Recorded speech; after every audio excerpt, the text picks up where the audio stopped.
네, 이제 Q&A 시간 진행하도록 하겠습니다. 오늘 세 분으로부터 내년도 경제 전망 그리고 산업별 현황과 전망 그리고 대응 전략까지 알아봤습니다. 발제하신 분들 순서대로 제가 질문을 몇 가지 드리도록 하겠습니다. 먼저 첫 번째 주원 박사님께 몇 가지 질문 드리겠습니다. 코로나19가 사실은 전 세계적으로 충격을 가져왔는데 일반적으로 글로벌 경제 충격이나 또는 개별 경제 충격이 있을 때의 성장 잠재력을 하락시키는 그런 효과를 가져왔었습니다. 이번에는 어떻게 될 것이라고 전망을 하시는지요? 만약에 우리나라의 성장 잠재력이 하락될 것으로 본다면 상승시킬 수 있는 전략은 무엇을 우리가 선택할 수 있는지 말씀 부탁드리겠습니다. 그리고 두 번째는 우리나라의 통화정책보다 재정정책에 적극적인 기여를 주문을 하셨습니다. 근데 재원이 한정되어 있는 만큼 어떤 부분의 재정 투입이 먼저 되어야 할지 우선순위가 또한 중요할 것 같습니다. 재정 투입의 우선순위를 말씀해 주시면 감사하겠습니다.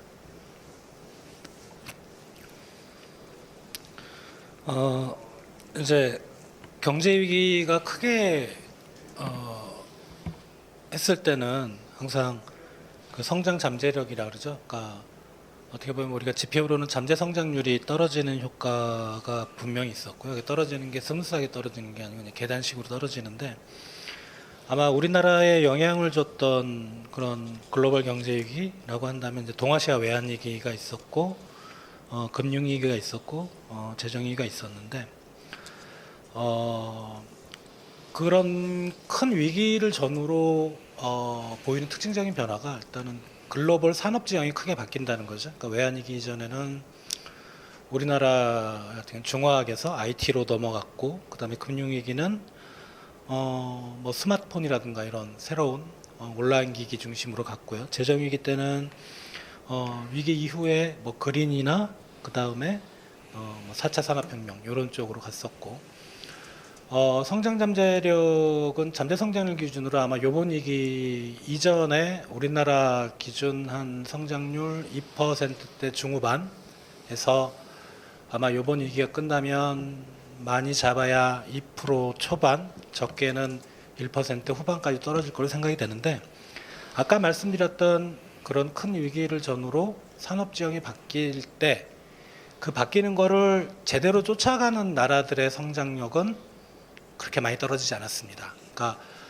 이번 위기를 전후로 뜨는 산업들을 우리가 예상을 해본다면 뭐 비대면 시장, 그다음에 역시 또 4차 산업혁명, 뭐 세부적으로는 뭐 디지털 헬스케어 뭐 이런 쪽에 많이 뜨고 있거든요. 만약에 이런 쪽으로 우리가 갈 수만 있다면 성장 잠재력을 방어하는데 큰 도움이 될 것 같고, 지금 정부의 뉴딜 정책이 어떻게 보면 그쪽 방향하고 거의 맞아떨어지는 것 같아요. 그래서 뉴딜 정책이 어떻게 진행되는지는 또 다른 문제겠지만 정부가 방향성을 일단 잘 잡았고 우리 기업들도 거기에 좀 관심을 가지는 게 좋겠다라는 생각이고요. 두 번째 이제 사회자께서 말씀하신 앞으로 재정 정책은 어떤 방향으로 흘러가야 될까? 올해 1분기와 3분기 사이에 아직 뭐 올해가 전부 지나가지는 않았지만 보면은 소비하고 투자를 나눠봤을 때 특징이 있습니다. 소비는 이제 민간 소비하고 정부 소비로 우리가 나눌 수가 있는데요. 민간 소비는 아시다시피 다 이제 마이너스가 크게 나왔는데 정부 소비가 플러스가 되면서 민간 소비 마이너스 폭을 좀 줄여서 뭐 전체적으로 총 소비는 마이너스지만 소비 쪽은 정부가 어느 정도 커버를 한 것 같아요. 뭐 쿠폰일 수도 있고 재난지원금일 수도 있고 하지만 근데 정부 투자는 좀 반대입니다. 오히려 민간 투자는 플러스가 나올 것 같아요. 올해 영중으로는. 근데 정부 투자는 마이너스가 나오고 있어요. 그러니까 우리가 지금 어떻게 보면 일시적인 미봉책보다는 좀 뭐 1, 2년 정도 버틸 수 있는 정부의 그런 정책을 원하거든요. 그러니까 그런 부분 생각할 때 정부가 정부 투자를 좀 늘리고 이게 이제 일자리 쪽에 물론 뭐 일자리를 크게 늘릴 수 없을지도 모르지만 그런 장기적인 그런 긍정적인 성장률에 영향을 미칠 수만 있다면 이제는 소비보다 물론 이제 뭐 사회 안전망인 이런 정책도 중요하지만 정부 투자, 항구적인 영향을 미칠 수 있는 정부 투자 쪽으로 재정 정책 기조가 바뀌는 것이 좋겠다 이렇게 생각이 듭니다. 네, 감사합니다. 김일구 이코노미스트님, 똑같이 한 두세 가지 질문 드려보겠습니다. 첫 번째는 아까 발제도 중에 중국의 경제적 영향력이 미국을 압도하고 있다. 세계적으로 그렇게 말씀하셨는데 주식 시장은 여전히 미국의 영향력이 압도적인 것 같아요. 이 경제력과 또 금융 부분에 있어서의 영향력 갭 언제쯤 축소될 수 있을지 그것에 대해서 사실은 시장의 관심이 크거든요. 그 부분의 말씀 좀 부탁드리겠고요. 두 번째는 좀비 기업의 증가 현상을 말씀을 해주셨는데 코로나19로 인해서 사실은 이런 한계 기업들 또는 좀비 기업들이 훨씬 더 증가하고 있는 것으로 알고 있습니다. 그런데 어느 나라나 지금 금융 정책을 통해서 보호하고 있는데 결국은 정리가 되어야 할 사안이 아닌가 싶습니다. 이 정리되는 과정에 어떤 점을 유의해야 할지 그리고 시장 참가자들은 어떤 점을 주목해야 할지 그 부분에 대해서 말씀을 부탁드리겠습니다. 네, 먼저 주식시장을 보면 뭐 미국이 흔히 말하는 MSCI 글로벌 지수에서 미국이 한 60%쯤 돼요. 그러니까 이게 압도적인 영향이고 한국 주식시장에서도 2018년, 19년 미국과 중국 사이에 무역 갈등이 있을 때는 중국 영향을 좀 받긴 받았습니다. 왜냐하면 우리가 수출입이 중국하고 많으니까. 근데 그 이후 최근까지도 미국 영향을 좀 많이 받고 있는데 사실 저기 주식시장에서 본다고 한다면 미국의 영향력은 계속 압도적일 수밖에 없을 것 같아요. 왜냐하면 중국은 기본적으로 사회주의 국가 아니겠습니까? 이 주식이라고 하는 건 자본주의 산물이거든요. 주주가 돈을 번다 이런 거기 때문에 주식시장에 중국의 주식시장이 그렇게 커질 수 있을 것이다라고 저는 기본 생각 안 합니다. 지금도 어떻게 보면은 중국이 좀 여러 가지로 외화 쪽에서 뭐 상당히 좀 많은 어려움을 겪고 있어요. 그러니까 경상수지는 흑자가 맞아요. 근데 이 중국 기업들이 1대1로 사업을 하면서 뭐 가령 외국에다 항만을 만들었단 말이죠. 그러면 중국이 수출한 거 맞거든요. 근데 이 뭐 캄보디아나 이런 나라들이 뭐 달러를 줄 건 아닌 거고, 그러니까 회계적으로는 이익이 생겨요. 경상수지 흑자, 매출이 증가하죠. 수출 증가. 근데 달러가 안 들어온단 말이죠. 이러다 보니까 달러 빌려가지고 사업을 늘려가지고 1대1로의 수출도 하고 했는데 갚을 돈이 없어요. 그래서 이제 중국이 채권시장을 개방해서 그동안 안 했던 채권시장 개방해서 돈이 들어오는데 최근에 중국의 금융당국을 보면 굉장히 이게 중국이구나 싶은 느낌을 많이 받는 게 그 투자자들은 그러는 거지. 야, 물 들어온다 이제 노져라 뭐 이렇게 됐는데 엔트그룹의 IPO를 좌절시키고 시장의 금리를 계속 끌어올라가면서 채권 자금은 들어오게 하는데 이 들어온 돈이 주식시장 버블에 들어가는 것을 아예 애초에 차단을 하고 있습니다. 그렇다고 본다고 한다면 중국식 뭐 중국의 사회주의 체제, 중국의 경제, 금융의 논리는 이제 좀 분명하죠. 이게 주주가 돈을 벌고 이걸 기본으로 해서 경제가 돌아가는 건 아니기 때문에 이미 우리나라는 근데 외환시장 보면 중국 영향을 굉장히 강하게 받아요. 그러니까 뭐 글로벌 달러보다 중국 영향을 강하게 받고 채권시장도 중국 영향을 뭐 조금씩 받아가고 있습니다. 뭐 그렇게 큰 건 아니지만 예전에 미국 영향을 많이 받고 있는데 앞으로도 중국 영향을 꽤 많이 받게 될 것 같아요. 채권시장이. 근데 주식시장은 미국이 계속 글로벌하게 이제 강한 영향을 미치지 않겠는가 생각을 합니다. 이어지는 질문 잠깐 드려볼까요? 네. 그렇다면 미국 기업에 오히려 더 우리나라 주식 투자자들이 신경을 써야 하는 것 아닌가. 지금 말씀하신 대로 우리가 그대로 받아들인다면 결국은 주식시장의 영향력은 미국이 압도적이다. 그렇다면 미국 기업의 주가가 어떻게 되는지가 우리나라 시장에 더 많은 영향을 주는 것은 아닌가 이런 생각이 드는데요. 어떤 견해를 가지고 계신지요? 그렇습니다. 뭐 기업의 성장이나 기업이 물건을 얼마나 많이 팔고 이러는 거는 사실 글로벌하게 GDP 영향력을 생각해 보면 중국이 더 영향력을 많이 가질 수가 있겠죠.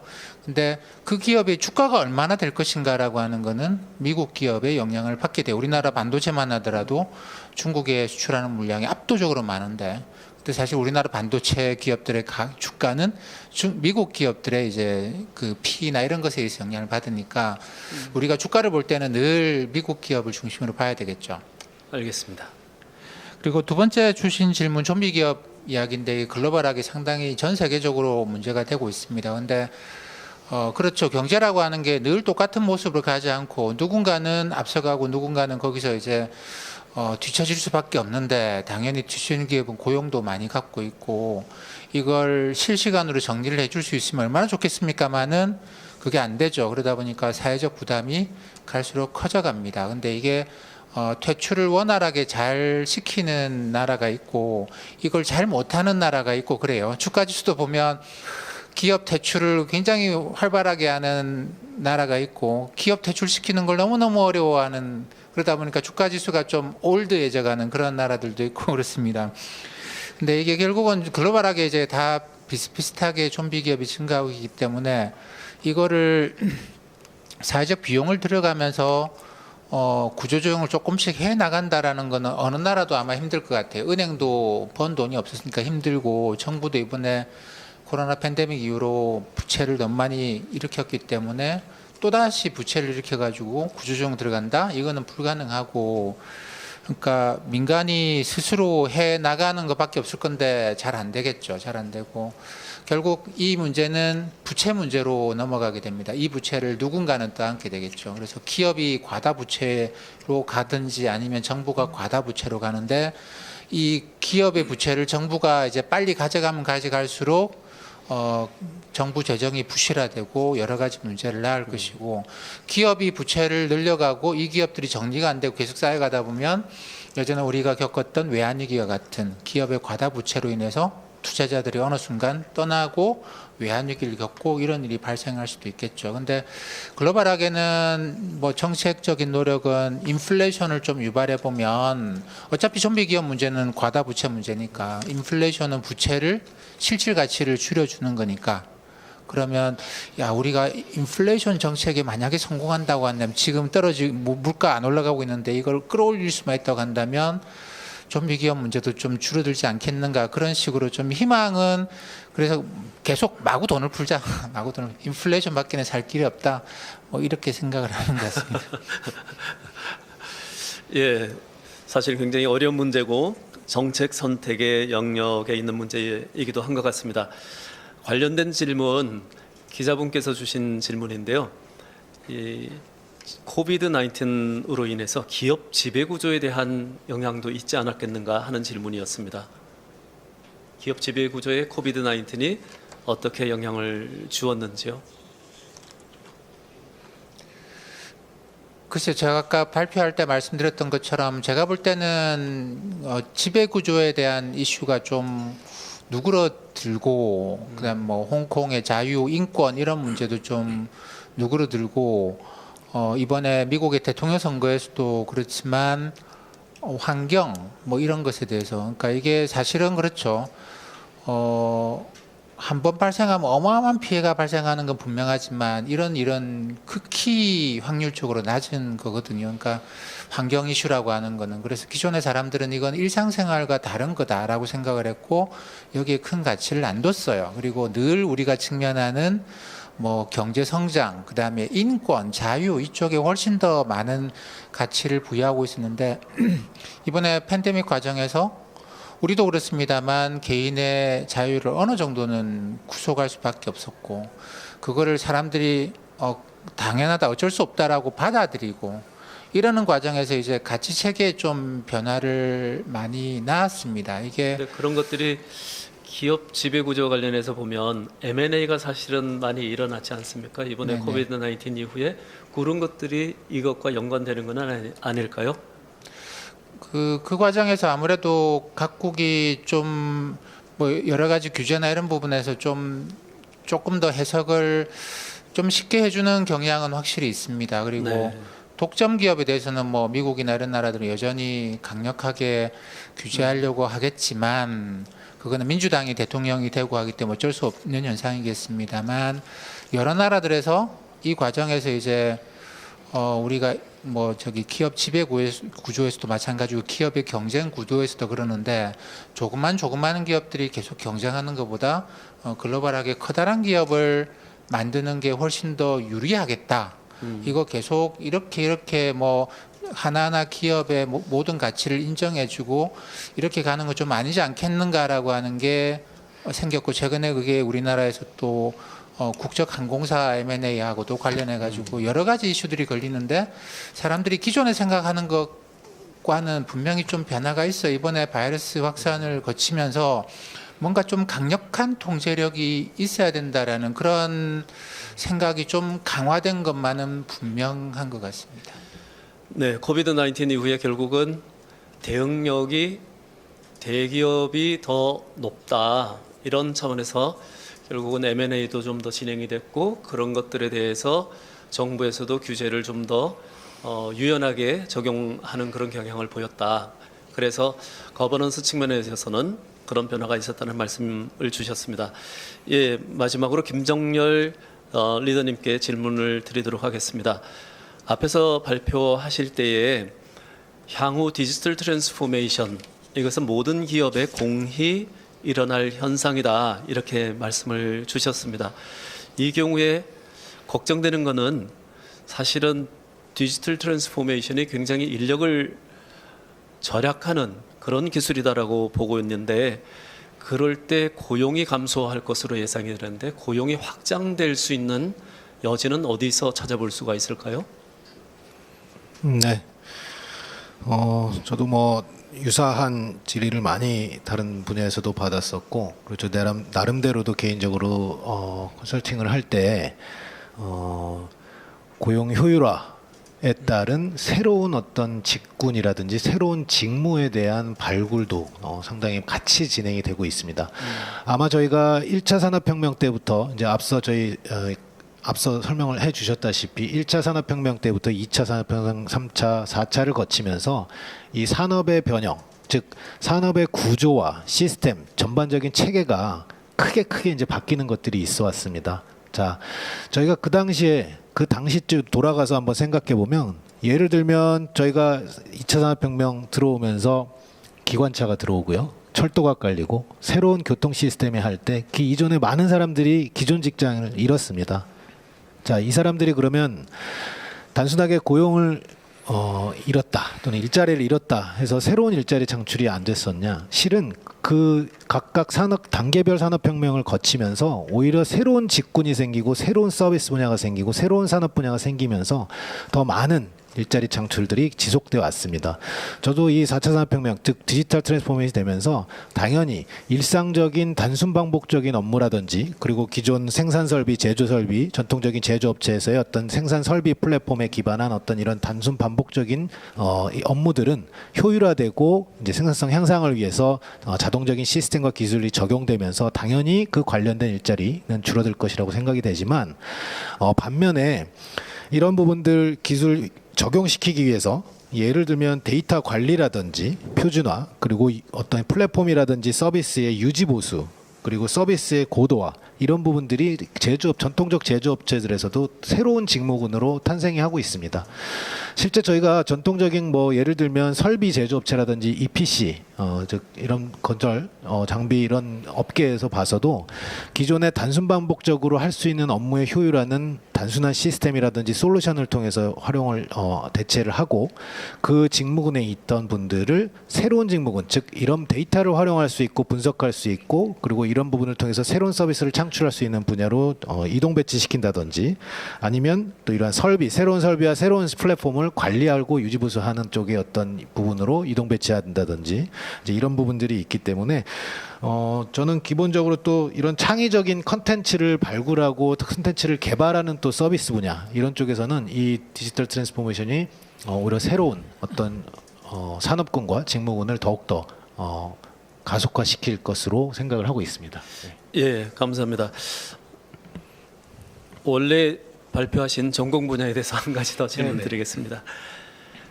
코비드 19으로 인해서 기업의 리스크 관리 비용이 증가하고 있지 않습니까? 그래서 오늘 대응 전략으로는 비용 절약적인 전략을 제시해 주시리라고 기대를 했었는데, 오히려 비용 절약과 이익 확대 전략 중에서 이익 확대 쪽을 더 강조를 해 주셨습니다.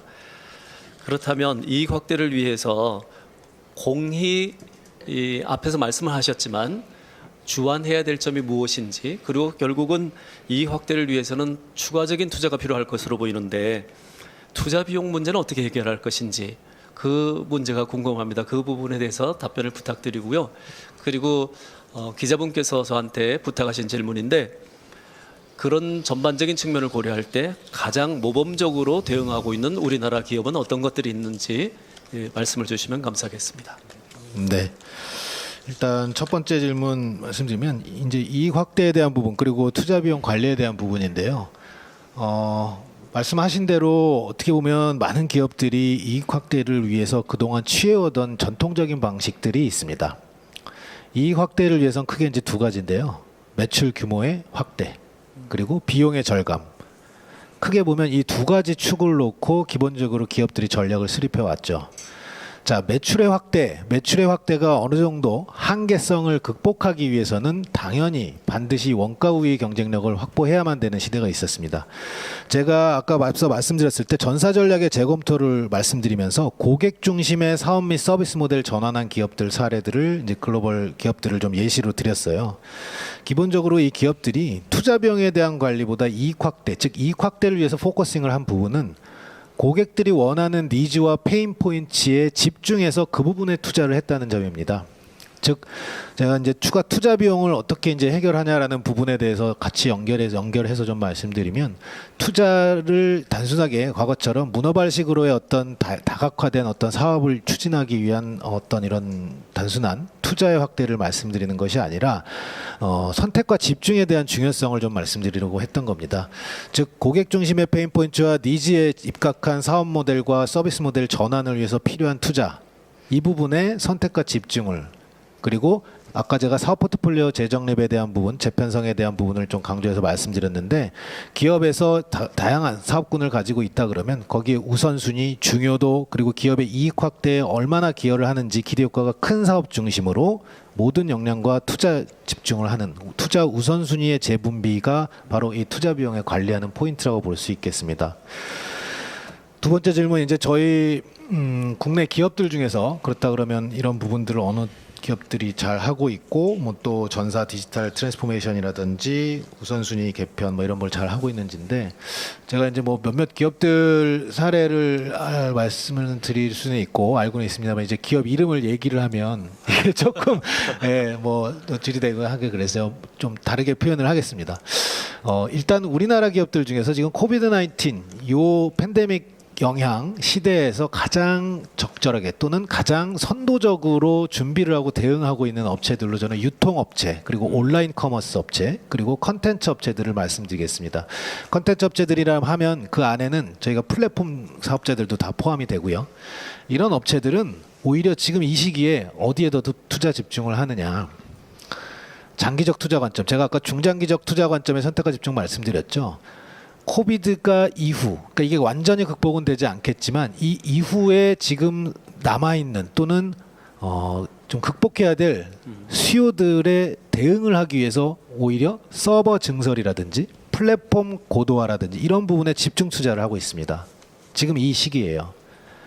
이 부분은 무슨 말씀이냐면 예를 들자면 가장 단편적인 예로 지금 유통 온라인 업체 지금 준비하고 있는 상황들을 잠깐 예시로 드리면 중국이 가장 큰 서비스 수요 기반이었던 업체입니다. 그런데 이 코로나가 터지면서 급격하게 매출이 급감했죠. 자, 지금 이 기업이 가장 많이 투자하고 있는 부분이 이후에 중국 수요들을 어떤 식으로 확 잡을 수 있는지 그 부분을 연구를 하고 있고, 그러기 위해서 새로운 중국의 페이먼트 채널, 즉 중국의 온라인 결제 시스템과 연동시키고 또 중국의 각각 디스트리뷰터들과 지금 연락해서 서로 그 협력 관계를 공고히 다지고 이런 작업들에 상당히 많은 노력을 하고 있습니다. 이런 부분들이 아마 포스트 코비드 이후에 당장 내년에라도 또는 내후년에라도 나타날 새로운 이 글로벌 수요층을 받아들이기 위한 준비 작업을 하는 기업들의 가장 성공 사례라고 저는 볼 수 있겠고요. 한 가지 더 사례를 말씀드리면 전통적 그 제조업체라든지 설비 업체들, 플랜트 업체들 이런 업체들 같은 경우에는 지금 또 투자를 많이 하고 있는 부분이 새로운 전사 DT 부분입니다. 예를 들면 공장 플랜트 설비를 하고 그리고 공장을 설계를 하고 새로 증축하거나 신규 구축을 할 때 이제는 지금 준비하고 투자하는 부분은 디지털 트윈을 활용해서 뭔가 새로운 영역의 서비스를 도전하는 부분입니다.